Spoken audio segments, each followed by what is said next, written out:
ಅಪ್ಪು ಹೇಳ ಏನು ಮಾಡಲಿ?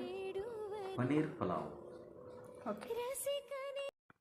ಹಾಯ್ ಫ್ರೆಂಡ್ಸ್, ನಮಸ್ಕಾರ ಎಲ್ಲರಿಗೂ. ಎಲ್ಲರೂ ಹೆಂಗದಿರಿ? Welcome back to the channel Manjushree general and kitchen. I hope so ಎಲ್ಲರೂ ಆರಾಮದಿರಿ ಅಂದ್ಕೊಳತ್ತೀನಿ. ನಿಮ್ಮ ಒಂದು ಪ್ರೀತಿ ಪ್ರೋತ್ಸಾಹದಿಂದ ನಾವು ಆರಾಮದ್ದೀವಿ. ಸಿಕ್ಕಾಪಟ್ಟಿ ಕ್ವಶನ್ಸ್ ಇನ್ಸ್ಟಾನಲ್ಲಿ, ವಾಟ್ಸಪ್ ಮತ್ತು ಯೂಟ್ಯೂಬ್ನಲ್ಲಿ ಕಮೆಂಟ್ಸ್ ಬಾಕ್ಸ್ ಒಳಗೆ ನೋಡಿ ನನಗಂತೂ ನಿಜವಾಗ್ಲೂ ಇದೇ ನಾನು ನಿಜವಾದ ಗಳಿಸಿದ್ದು ದುಡ್ಡಂತೂ ನಾನು ಎಷ್ಟು ಗಳಿಸಿದ್ದೀನಿ ಬಿಟ್ಟೇನೂ ಗೊತ್ತಿಲ್ಲ ಯೂಟ್ಯೂಬಿಂದ. ಬಟ್ ಭಾಳ ಜನನ ಸಂಪಾದನೆ ಮಾಡೀನಿ ಅಂತ ಖುಷಿ ಆಯ್ತು. ಎಷ್ಟು ಜನ ನನಗೆ ವಾಟ್ಸಪ್ ಮತ್ತು ಕಮೆಂಟ್ ಬಾಕ್ಸ್ ಇನ್ಸ್ಟಾನಲ್ಲಿ ಆರಾಮದಿರಿಲ್ಲೋ, ಯಾಕೆ ವೀಡಿಯೋಸ್ ಆಗ್ತಿಲ್ಲ, ಏನಾಗೈತಿ ಅಂತ ಭಾಳ. ಯಾಕಂದ್ರೆ ಇಷ್ಟು ಗ್ಯಾಪ್ ನಾನು ಯಾವಾಗೂ ತೊಗೊಂಡಿಲ್ಲ. ಬಾಬಾ ಅಂದ್ರೆ ಒಂದು 10 ಡೇಸ್ ನಾನು ಯಾವಾಗ ಗ್ಯಾಪ್ ತೊಗೊಂಡಿದ್ದೆ. ಬಟ್ ಈ ಸಲ 2.5-3 ತಿಂಗಳಾಯ್ತು ಅಂತ ಅನ್ಕೊತೀನಿ. ನಾನು ಯೂಟ್ಯೂಬ್ನಾಗ ವಿಡಿಯೋ ಹಾಕೋದು ಬಿಟ್ಟು ಮನಸ್ಸು ಗಟ್ಟಿ ಮಾಡಿ ಬಿಟ್ಟೀನಿ ಅಂತಲೇ ಹೇಳ್ಬೋದು. ಸೊ ರೀಸನ್ ಏನು ಎಂತ ಅಂತ ತಿಳಿಸ್ತೀನಿ. ಇದು ಕೆಲವೊಂದು ವೀಡಿಯೋಸ್ ಬಾಕಿ ಅದಾವ.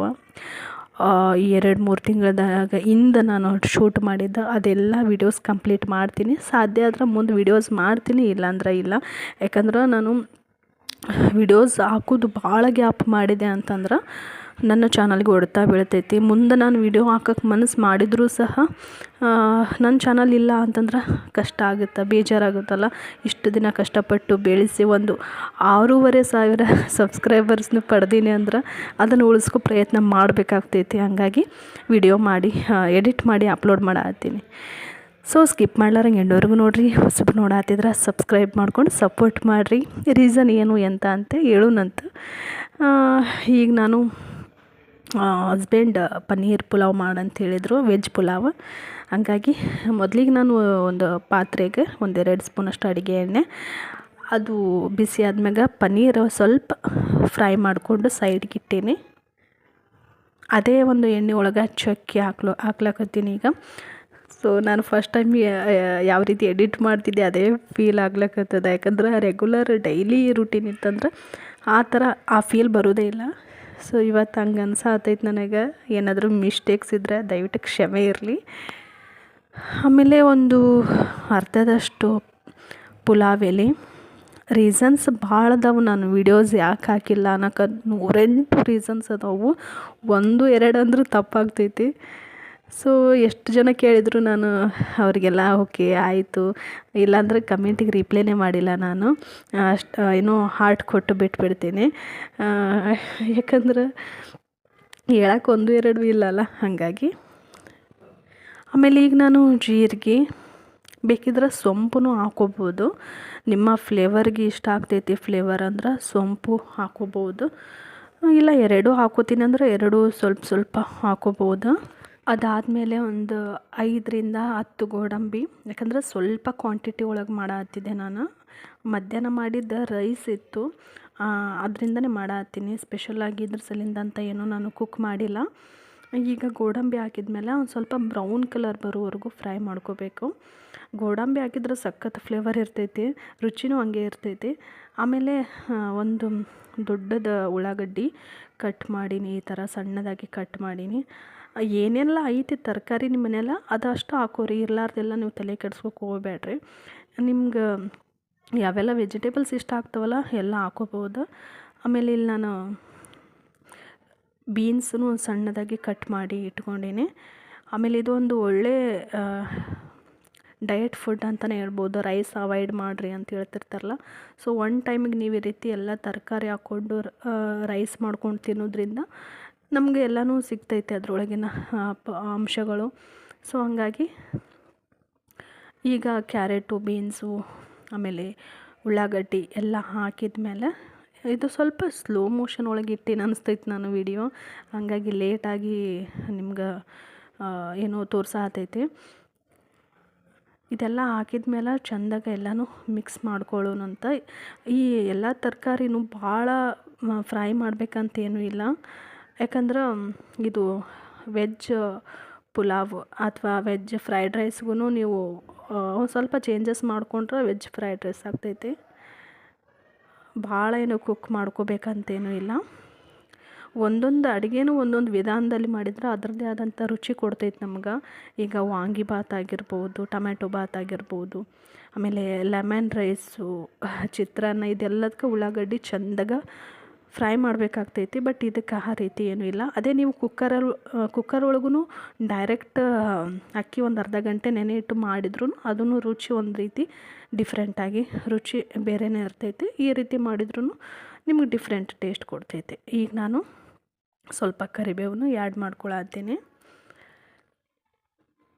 ನಿಮ್ಗೆ ಟೈಮ್ ಇಲ್ಲಪ್ಪ ಅನ್ನೋರಿಗೆ ಬೆಳಗ್ಗೆ ನೀವು ಲಂಚ್ ಬಾಕ್ಸ್ಗೂ ಮಕ್ಕಳಿಗೆ ಮತ್ತು ಆಫೀಸ್ಗೆ ಈ ರೀತಿ ಮಾಡಿ ಕೊಟ್ಟು ಕಳಿಸ್ಬೋದು. ಆಮೇಲೆ ಈರುಳ್ಳಿ ಒಂದು ಬಿಟ್ಟು ಎಲ್ಲ ತರಕಾರಿನೂ ನೈಟ್ ನೀವು ಕಟ್ ಮಾಡಿ ಒಂದು ಬಾಕ್ಸ್ ಒಳಗೆ ಹಾಕಿ ಫ್ರಿಜ್ ಒಳಗೆ ಇಟ್ರಿ ಅಂದ್ರೆ ಮಾರ್ನಿಂಗ್ ನಿಮ್ಗೆ ಒಂದು ಅರ್ಧ ಗಂಟೆ ನಿಮ್ಗೆ ಸೇವ್ ಆಗುತ್ತೆ. ಯಾಕಂದ್ರೆ ಇಲ್ಲಿ ತರಕಾರಿ ಕಟ್ ಮಾಡ್ಕೊಳಕ್ಕೆ ನಿಮ್ಗೆ ಸಿಕ್ಕಾಪಟ್ಟೆ ಟೈಮ್ ಬೇಕು. ಈರುಳ್ಳಿ ಸ್ವಲ್ಪ ಅದು ಪಾಯ್ಸನ್ ರಿಲೀಸ್ ಮಾಡುತ್ತೆ ಅಂತ ಹೇಳ್ತಾರೆ. ಹಂಗಾಗಿ ನೀವು ನೈಟ್ ಕಟ್ ಮಾಡೋದು ಬೇಡ, ಬೆಳಗ್ಗೆ ಕಟ್ ಮಾಡ್ಬೋದು. ಬಟ್ ಮಿಕ್ಕಿದೆಲ್ಲ ತರಕಾರಿ ನೈಟ್ ಕಟ್ ಮಾಡಿ ಫ್ರಿಜ್ ಒಳಗಿಟ್ರು ಪರವಾಗಿಲ್ಲ. ಈಗ ಒಂದು 2 ನಿಮಿಷ ನಾನು ಲಿಡ್ ಕ್ಲೋಸ್ ಮಾಡಿಬಿಟ್ಟಿದ್ದೆ. ಚೆಂದಾಗ ಇದು ಫ್ರೈ ಆಗೈತಿ ಎಲ್ಲನೂ. ಸೊ ಇದಕ್ಕೆ ನಾನೀಗ ಕೆಲವೊಬ್ಬರು ಏನಂತಂದ್ರೆ ಗರಂ ಮಸಾಲ ಅದೆಲ್ಲನೂ ಯೂಸ್ ಮಾಡ್ತಿರ್ತಾರೆ. ಆಮೇಲೆ ಈ ಮ್ಯಾಗಿ ಮಸಾಲ ಅಂತ ಬಳಸ್ತಾರಲ್ಲ, ಅದು ಏನೋ ನನಗೆ ಇಷ್ಟನೇ ಆಗಲ್ಲ ಆರ್ಟಿಫಿಷಿಯಲ್ ಮಸಾಲ ಯೂಸ್ ಮಾಡೋಕ್ಕೆ. ಗರಂ ಮಸಾಲ ಪರವಾಗಿಲ್ಲ ಹಾಕೋಬೋದು. ಆಮೇಲೆ ನಾನಿಲ್ಲಿ ಹಸಿಮೆಣ್ಸಿನ್ಕಾಯಿ ಹಾಕಿದ್ದೆ, ಅದೊಂದು ಸ್ಕಿಪ್ ಆಗೈತೆ, ಸಾರಿ. ರುಚಿಗೆ ತಕ್ಕಷ್ಟು ಉಪ್ಪು ಹಾಕೀನಿ. ಉಪ್ಪು ಹಾಕಿ ಮಧ್ಯಾಹ್ನ ಮಾಡಿದ ರೈಸ್ ಏನೈತೆ ಅದಕ್ಕೆ ಆ್ಯಡ್ ಮಾಡ್ಕೊಳತ್ತೀನಿ. ಉಪ್ಪು ಅಷ್ಟೇ ಆ್ಯಡ್ ಮಾಡೀನಿ. ನೀವು ಬೇಕಿದ್ರೆ ನಿಮ್ಗೆ ಇಷ್ಟವಾದ ಫ್ಲೇವರ್ ಮಸಾಲೆಗಳನ್ನು ಹಾಕೋಬೋದು. ರೈಸ್ ಎಲ್ಲ ಹಾಕಿದ ಮ್ಯಾಗ ಈಗ ನಾನು ಇದನ್ನು ಚೆಂದಾಗ ಮಿಕ್ಸ್ ಮಾಡ್ಕೊಳತ್ತೀನಿ. ಮಕ್ಕಳು ತರಕಾರಿ ತಿನ್ನೋಕ್ಕಿಂತ ಬಂದು ನೋಡ್ತಾರೆ, ತಿನ್ನೋದೇ ಇಲ್ಲ. ಕೆಲವೊಂದು ಮಕ್ಕಳು ಆರಿಸೆಲ್ಲ ಇಡ್ತಾರಲ್ಲ, ಸೊ ಅಂಥವ್ರಿಗೆ ಈ ರೀತಿ ಕಲರ್ಫುಲ್ಲಾಗಿ ಮಾಡಿಕೊಟ್ರೆ ಇಷ್ಟಪಟ್ಟು ತಿಂತಾರೆ. ನೀವೇನಾದರೂ ಲಂಚ್ ಬಾಕ್ಸಿಗೆ ಕಳಿಸ್ತೀನಿ ಅಂದ್ರೆ ಸ್ವಲ್ಪ ರೈಸ್ ಉದ್ರಾಗಿನೇ ಮಾಡಿಕೊಡ್ರಿ. ಇದು ಸ್ವಲ್ಪ ಮೆತ್ತಗಾಗೈತೆ. ಮಧ್ಯಾಹ್ನ ನಾನು ಆ್ಯಕ್ಚುಲಿ ಇದು ಮಜ್ಜಿಗೆ ಸಾರು ಜೊತೆಗೆ ಮಾಡಿದ್ದೆ. ಸೊ ಹಂಗೆ ಮಜ್ಜಿಗೆ ಸಾರು ಸ್ವಲ್ಪ ಕಡಿಮೆ ಇತ್ತು. ಹಸ್ಬೆಂಡನು ಕೇಳಿದೆ ಪನ್ನೀರ್ ಪುಲಾವ್ ಮಾಡಂತೇಳಿ. ಹಾಗಾಗಿ ನನಗೂ ಇಷ್ಟ ಆಗ್ತೈತಿ. ಪನ್ನೀರ್ ಒಳಗೆ ಏನೇ ರೆಸಿಪಿ ಮಾಡಿದರೂ 2 ಹೊಟ್ಟೆ ನನಗೆ ಅಷ್ಟು ಇಷ್ಟ. ಯಾಕಂದ್ರೆ ನಾನು ಎಗ್ಗೆಲ್ಲ ತಿನ್ನಲ್ಲ. ಪ್ರೋಟೀನ್ ಸಿಗಬೇಕಂದ್ರೆ ನಾವು ಈ ರೀತಿ ಪನ್ನೀರ್ ವಾರದಲ್ಲಿ ಒಂದು 2-3 ಸಲ ತಿನ್ನಬೇಕಾಗ್ತೈತಿ. ಪ್ರೋಟೀನ್ ಇಲ್ಲ ಅಂತಂದ್ರೆ ಭಾಳ ಕಷ್ಟ. ನಾವು ವೇಟ್ ಲಾಸ್ ಮಾಡೋರಾಗಿರ್ಬೋದು, ಇಲ್ವಾ ಹಂಗೆ ಡಯಟ್ ಬ್ಯಾಲೆನ್ಸಿಂಗ್ ಡಯಟ್ ಮಾಡೋರಾಗಿರ್ಬೋದು, ಈ ಪನ್ನೀರ್ ಆ್ಯಡ್ ಮಾಡ್ಕೊಳ್ಳೇಬೇಕಾಗ್ತೈತಿ ನಮ್ಮ ಊಟದೊಳಗೆ. ಕೆಲವೊಬ್ರು ತಿನ್ನೋಕಿದು ತತ್ತಿ ಥರನೇ ಅನ್ನಿಸ್ತೈತಿ, ಎಗ್ ಥರ ಅನ್ನಿಸ್ತೈತಿ ಅಂತಾರೆ. ಬಟ್ ಏನೂ ಆ ರೀತಿ ಇಲ್ಲ. 1-2 ಸಲ ರೂಢಿ ಮಾಡ್ಕೊಂಬಿಟ್ರೆ ಇದರಷ್ಟು ರುಚಿನೇ ಯಾವುದೂ ಇರಲ್ಲ. ಈಗ ನಾನು ಫೈನಲಿ ಪನ್ನೀರ್ ಹಾಕಿ ಮತ್ತೊಂದು ಸಲ ರೈಸ್ ಎಲ್ಲನೂ ಮಿಕ್ಸ್ ಮಾಡಿ ಆದಮೇಲೆ ಒಂದು ಸ್ವಲ್ಪ ಮುಚ್ಚಳ ಮುಚ್ಚಿಟ್ಟಿದ್ದೆ 1 ನಿಮಿಷ. ಅದಾದಮೇಲೆ ಕೊನೆಯದಾಗಿ ಕೊತ್ತಂಬರಿ ಸೊಪ್ಪನ್ನು ಉದುರಿಸಿ ಮತ್ತೊಂದು ಸಲ ಇದನ್ನು ಮಿಕ್ಸ್ ಮಾಡತ್ತೀನಿ ಎಲ್ಲನೂ. ಹೆಂಗೆ ಅನ್ನಿಸ್ತು ಇವತ್ತಿನ ವಿಡಿಯೋ ಅಂತ ತಿಳಿಸ್ರಿ. ಯಾಕಂದ್ರೆ ಭಾಳ ಲಾಂಗ್ ಗ್ಯಾಪ್ ಆಯಿತು ವಿಡಿಯೋಸ್ ಮಾಡಲಾರ್ದ. ಹಂಗಾಗಿ ನಿಮ್ಮ ಅಭಿಪ್ರಾಯನೂ ಭಾಳ ಮುಖ್ಯ ಆಗ್ತೈತಿ. ದಯವಿಟ್ಟು ವಿಡಿಯೋಸ್ ನೋಡಿರಿ. ಹಳೆ ವಿಡಿಯೋಸು ನಾನು ಕಮ್ಯುನಿಟಿ ಟ್ಯಾಬ್ನೊಳಗೆ ಹಾಕ್ತಿರ್ತೀನಿ, ಪೋಸ್ಟ್ ಮಾಡ್ತಿರ್ತೀನಿ. ಅಲ್ಲಿನೂ ನೋಡಿ ಸಪೋರ್ಟ್ ಮಾಡಿರಿ. ಆಮೇಲೆ ನಿಮ್ಗೆ ಇಷ್ಟ ಇದ್ದರೆ ನಿಂಬೆಹಣ್ಣು ಹಾಕ್ಕೊಡ್ರಿ, ಇಲ್ಲಾಂದ್ರೆ ಸ್ಕಿಪ್ ಮಾಡಿರಿ. ನಾನು ನಿಂಬೆಹಣ್ಣು ಒಂದು ಅರ್ಧ ಹೋಳಷ್ಟು ಹಾಕ್ಕೊಳಕತ್ತೀನಿ. ಉಪ್ಪು, ಹುಳಿ, ಖಾರ ಎಲ್ಲನೂ ಅಚ್ಚುಕಟ್ಟಾಗಿತ್ತಂದ್ರೆ ರುಚಿ ಚೆನ್ನಾಗಿರ್ತೈತಿ. ಯಾಕಂದರೆ ಇದ್ರ ಜೊತೆಗೆ ನಾನು ಗ್ರೇವಿಯನ್ನು ಮಾಡಿಲ್ಲಲ್ಲ ಸೈಡ್ಗೆ. ಹಂಗಾಗಿ ಗ್ರೇವಿ ಏನಾರ ಮಾಡಿದ್ರೆ ನಿಂಬೆಹಣ್ಣು ಹಾಕೋ ಅವಶ್ಯಕತೆ ಇಲ್ಲ. ಸೊ ಹಂಗೇ ನಾವು ಊಟ ಮಾಡ್ಬೋದು. ಫೈನಲಿ ಪನ್ನೀರ್ ಪುಲಾವ್ ರೆಡಿ ಆಯಿತು. ಇನ್ನೊಂದು ಸ್ವಲ್ಪ ರೈಸ್ ಉದ್ರಾಗಿದ್ರೆ ಸೂಪರಾಗಿರ್ತಿತ್ತು. ನಾನು ಲಾಸ್ಟ್ ವಿಡಿಯೋ ಶೇರ್ ಮಾಡಿದ್ನಲ್ಲ, ಅದೇ ವಿಡಿಯೋ ಕಂಟಿನ್ಯೂ ಮಾಡೀನಿ ಅಷ್ಟೇ. ಅವಾಗಿನ ಹಳೆಯ ವಿಡಿಯೋ ಇದು. ಈಗ ಹಸ್ಬೆಂಡ್ ಸ್ವಲ್ಪ ರೊಟ್ಟಿ ಊಟ ಮಾಡಿ ಆಮೇಲೆ ರೈಸ್ ತಿಂತೀನಿ ಅಂತ ಹೇಳಿದ್ರು. ಹಂಗಾಗಿ ಅವ್ರಿಗೆ ಫಸ್ಟ್ ರೊಟ್ಟಿ ಹಾಕಿ ಕೊಟ್ಟಿದ್ದೆ. ಈಗ ರೈಸ್ ಬಡ್ಸಾಕತ್ತೀನಿ. ನೋಡ್ರಿ ಊಟ ಮಾಡಿ ರುಚಿ ಹಂಗಾಗೈತೆ ಅಂತ ಹೇಳ್ತಾರೆ.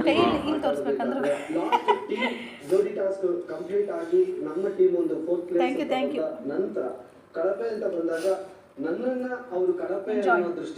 ಫ್ರೆಂಡ್ಸ್, ಬಿಗ್ ಬಾಸ್ ಸ್ಟಾರ್ಟ್ ಆಗೈತಿ. ಹಸ್ಬೆಂಡ್ ಊಟ ಮಾಡತ್ತಾರ. ನಾನು ಊಟ ಮಾಡಿ ಸಾಧ್ಯ ಆದ್ರೆ ಬ್ಲಾಗ್ ಕಂಟಿನ್ಯೂ ಮಾಡ್ತೀನಿ ಅಂತ, ಇಲ್ಲಾಂದ್ರೆ ನಾಳೆ ಸಿಗ್ತೀನಿ ನಿಮ್ಗೆ. ಇಬ್ಬರದ್ದು ಊಟ ಎಲ್ಲ ಆಯಿತು. ಊಟ ಆದಮೇಲೆ ನಾನೀಗ ಪಾತ್ರೆ ಎಲ್ಲ ತೊಳೆದ್ರಾಯ್ತು ಅಂತೇಳಿ ತೊಳೆ ನಾನು ಯಾವಾಗ್ಲೂ ನೈಟ್ ತೊಳೆದಿಡ್ತೀನಿ. ಇನ್ನೊಂದೇನೆಂದ್ರೆ, ಇಲ್ಲಿ ನಮ್ಮ ಅಪಾರ್ಟ್ಮೆಂಟಲ್ಲಿ ಮೇಡ್ಸ್ ಬರ್ತಾರಲ್ಲ, ಅವ್ರು ಕೇಳ್ತಿರ್ತಾರೆ ಮನ್ಯಾಗ ಕೆಲಸ ಇದ್ರೆ ಹೇಳ್ರಿ ಅಂತೇಳಿ. ಬಟ್ ಇಲ್ಲ ಅಂತೀನಿ ನಾನು. ಯಾಕಂದ್ರೆ ಫಸ್ಟ್ ಆಫ್ ಆಲ್ ಹೇಳ್ಬೇಕಂದ್ರೆ, ಇರೋರು ಇಬ್ರು ಇರ್ತೀವಿ, ಮನೆಯೆಲ್ಲ ದೊಡ್ಡದೈತಿ ಖರೆ. ಬಟ್ ನಾನು ಹೆಂಗಂದ್ರೆ, ಕೆಲಸದವ್ರನ್ನ ತಗೊಂಡು ಅವ್ರಿಗೋಸ್ಕರ ವೇಟ್ ಮಾಡಿ ಅವ್ರು ಬರೋವರೆಗೂ ಕಾಯ್ಕೊಂಡು ಕುಂದ್ರಷ್ಟಂತೂ ಪೇಷನ್ಸ್ ಇಲ್ಲ ನನಗೆ. ನನ್ನ ಕೆಲಸ ನಾನು ಮಾಡಿದ್ರೇ ನಿದ್ದೆ ಬರೋದು, ಸಮಾಧಾನ ಆಗೋದು. ಹಂಗಾಗಿ ನಾನು ನನ್ನ ಕೆಲಸ ಯಾವಾಗಲೂ ನಾನೇ ಮಾಡೋಕ್ಕೆ ಇಷ್ಟಪಡ್ತೀನಿ. ಅತಿಯಾಗಿ ನನಗೆ ಆಗಲ್ಲಪ್ಪ ಅಂತಂದ್ರೆ ಕೆಲಸದವ್ರನ್ನ ಇಟ್ಕೋಬೋದು. ಬಟ್ ಸುಮ್ಮನೆ ನಾವು ಅವ್ರಿಗೋಸ್ಕರ ವೇಟ್ ಮಾಡ್ಕೊಂಡು ಕುಂತೆ ಅರ್ಧ ನಾವು ಕೆಲಸ ಮುಗಿಸ್ಬಿಟ್ಟಿರ್ತೀವಿ. ಹಂಗಾಗಿ ನಂದು ಇನ್ನೊಂದೇನೆಂದ್ರೆ, ಮುಂಚೆ ಅಲ್ಲಿದ್ದಾಗ ಬಟ್ಟೆ ಎಲ್ಲ ವಾಶ್ ಮಾಡೋಕ್ಕಂತ ಬರ್ತಿದ್ರು. ಸೊ ಅದು ವೀಕ್ಲಿ ಒನ್ಸ್ ಯಾವಾಗಲಾದರೂ ಆರಾಮಿಲ್ಲ ಅಂತಂದಾಗ ಒಂದು ಸಲ ಬಂದು ವಾಶ್ ಮಾಡಿಕೊಟ್ಟು ಹೋಗು ಅಂತ ಹೇಳ್ತಿದ್ದೆ. ಬಟ್ ನಾನು ಈಗ ವಾಷಿಂಗ್ ಮಿಷಿನ್ ತೊಗೊಂಡಂತೂ 2 years ಆಯಿತು, 1 year ಆಯಿತು, ಕಂಪ್ಲೀಟ್ ಆಯಿತು. ನನಗೆ ಆ ನೆಸೆಸಿಟಿ ಇಲ್ಲ ಅಂಥೇಳಿ ನಾನು ಯಾರು ಕೆಲಸದವ್ರನ್ನ ತೊಗೊಳಲ್ಲ. ಆಲ್ಮೋಸ್ಟ್ ನಮ್ಮ ಕೆಲಸ ನಾವು ಮಾಡಿದ್ರೇ ಒಂದು ತೃಪ್ತಿ ಸಿಗ್ತೈತೆ ಅಂತಲೇ ಹೇಳ್ಬೋದು. ನೈಟ ನಾನು ಈ ರೀತಿ ಕಿಚನೆಲ್ಲ ಕ್ಲೀನ್ ಮಾಡಿ ಇಟ್ಟು ಮಲ್ಕೊಂಡಿರ್ತೀನಿ. ಬೆಳಿಗ್ಗೆ ಎದ್ದಾಗ ಒಂದು ಪಾಸಿಟಿವ್ ವೈಬ್ಸ್ ಇರ್ತೈತಿ. ಫ್ರೆಂಡ್ಸ್, ನೋಡಿದ್ರೆಲ್ಲ ನನ್ನ ಈವ್ನಿಂಗಿಂದ ರುಟೀನ್ ಯಾವ ರೀತಿ ಇತ್ತು ಅಂತೇಳಿ. ಸೊ ಖಂಡಿತ ನಿಮ್ಗೆ ಇಷ್ಟ ಆಗೈತೆ ಅಂತ ಅನ್ಕೊತೀನಿ. ಇಷ್ಟ ಆಗಿದ್ರೆ ಒಂದು ಲೈಕ್ ಮಾಡಿರಿ, ನಿಮ್ಮ ಫ್ರೆಂಡ್ಸ್ ಆ್ಯಂಡ್ ಫ್ಯಾಮಿಲಿಗೂ ಶೇರ್ ಮಾಡಿರಿ. ಹೊಸಬ್ ನೋಡಾಕ್ತಿದ್ರೆ ಸಬ್ಸ್ಕ್ರೈಬ್ ಮಾಡ್ಕೊಂಡು ಸಪೋರ್ಟ್ ಮಾಡಿರಿ. ಯಾವುದೇ ಕಾರಣಕ್ಕೊಂದು ಲೈಕು ಕೊಡೋದ್ರಿಂದ ನನಗೆ ದುಡ್ಡು ಜಾಸ್ತಿ ಬರ್ತೈತೆ ಅಂತೇನೂ ಇಲ್ಲ, ಭಾಳ ಜನಕ್ಕೆ ರೆಕಮೆಂಡ್ ಆಗ್ತೈತಿ ಅನ್ನೋ ಉದ್ದೇಶಕ್ಕಷ್ಟೇ ಒಂದು ಲೈಕ್ ಮಾಡಿರಿ. ಸೊ ಟೈಮು 10 ಗಂಟೆ ಆಗೈತಿ. ಈಗ ನಾನು ವ್ಲಾಗ್ ಎಂಡ್ ಮಾಡತ್ತೀನಿ. ಸಿಗೋಣಂತ ಮುಂದಿನ ಒಂದು ವ್ಲಾಗ್ನಾಗ. ಅಲ್ಲಿವರೆಗೂ ಎಲ್ಲರೂ ಖುಷಿಯಾಗಿರಿ. Thank for the watching. Thank you.